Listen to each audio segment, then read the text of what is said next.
everybody, Yankee here, aka 22. I'm glad you're here for this week's video. Check back in every Monday for a new video from Yankees Outdoor Adventures.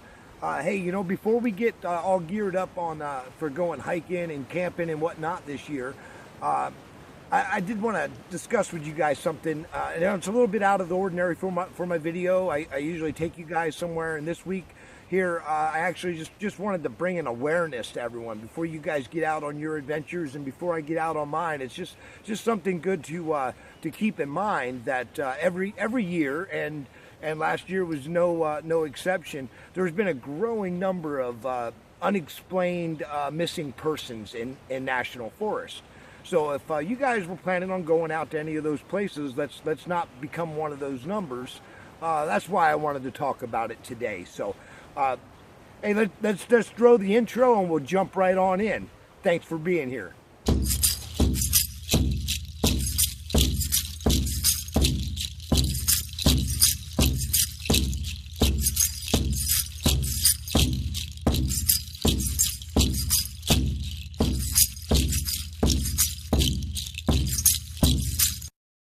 All right, everybody. National parks, caution, beware. Now, I don't want to discourage anyone at all from going out and visiting your national parks. I mean, some of the most beautiful country you'll see in the parks. Last year was the 100th anniversary of our national park system, and this year on August 25th will be the 101st year. And mysterious unsolved disappearances and vanishings have been taking place ever since the beginning. And we're now somewhere over 1,500 unexplained or unsolved disappearances and or murders, or I guess better to say disappearances that ended in murder, or at least a very strange unexplained death. This stuff gets really strange. In addition to the missing people that seem to vanish, and I mean they do, they seem to vanish. In most cases, they are with friends and family moments before disappearing. But stranger still is the fact that they find body parts in our national forest. And one report that I read stated that the body parts that are found are never a DNA match to any of the missing people. So again, it gets crazier as we go. As of now, we're up somewhere around 1,500 people for the unexplained, vanished portion of these people, the ones that are missing, and the number continues to grow. And along with that growing number is a growing number of conspiracy theories. I mean, that's the other thing you get hammered with when you try to investigate this at all is it's everything from Bigfoot to UFOs to government doing experiments. You name it, it's in there.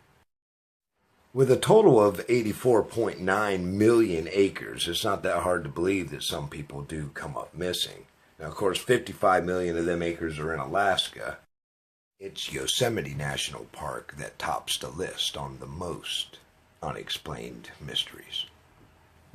Now, like I said, with a lot of these cases, people were with others when they came up missing, but in some cases when they were alone, later when it was discovered they didn't return, searches would go out and it would be discovered that their belongings were there or their camps were set up, but the people were just missing. Now, of the people who vanished in this manner, some of them have been found, but when they are found, it always leaves more questions than it does answers, because even then you'll find that the death was quite peculiar.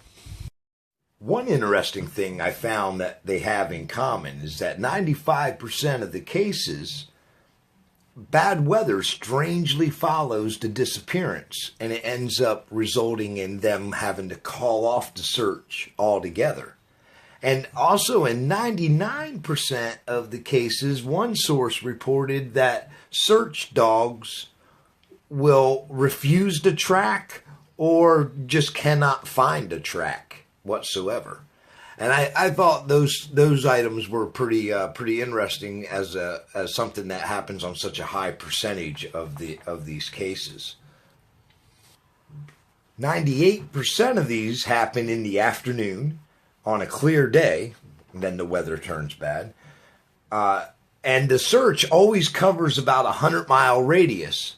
And any time these missing people are later found, it's always inside the 100-mile radius that was searched. Now, authorities and park officials are quick to release that any individuals found most likely succumb to the elements or some of the other dangers of the park, which there are plenty of dangers that can happen if you're not careful while you're out hiking and camping.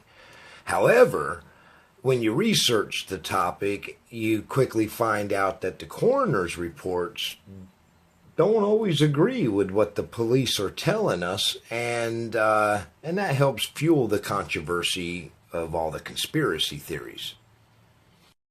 I will say my favorite theory, though, is the one that they don't want to be found. Those missing people who haven't been found yet, that somehow they managed to stay off the grid, maybe build a homestead in the middle of nowhere, and they're able to live out the rest of their days. But I'm sure that's a little less likely than the fact that their bodies just haven't been found yet, or maybe never will. But I really didn't make this video to fuel the conspiracy, rather just to bring an alertness to the viewers that there's dangers around you, and when you go out, to be attentive. I believe if you keep things like the possible dangers in the front of your mind while you're out, you'll have a much better chance of bringing yourself back home at the end of the day, or your family back home with you. And that's my main reason for making the video. There's a lot of conspiracy and a lot of talk, but I just want everyone to be aware. Hey guys, rainy days and Sundays always get me down, and it happened to be Sunday evening. I was wanting to take you out and get you guys some footage here, but it's been pretty much a wash all day, so I want to thank you all for watching the video. I want you to think about it a little bit. It is about awareness. It is just one other thing too to mention, that none of the individuals that had come up missing or found dead, none of them were carrying a firearm. Of the ones that were old enough to be carrying one, none of them had one with them. So, hey, FYI, if that's the key to coming back home, I don't know. And again, not here to fuel the controversy. I know there's a whole lot out there about it, but it's also fun to think about, Don't get yourself eaten by a flesh-eating monster, and don't allow the aliens to come pick you up, and keep your handgun with you, because maybe that's all it takes to keep ET off your butt. But guys, again, thanks for watching every Monday. And you know what to do there. Subscribe, bell, ding, all that crap. And hey, thanks for watching. Vanish.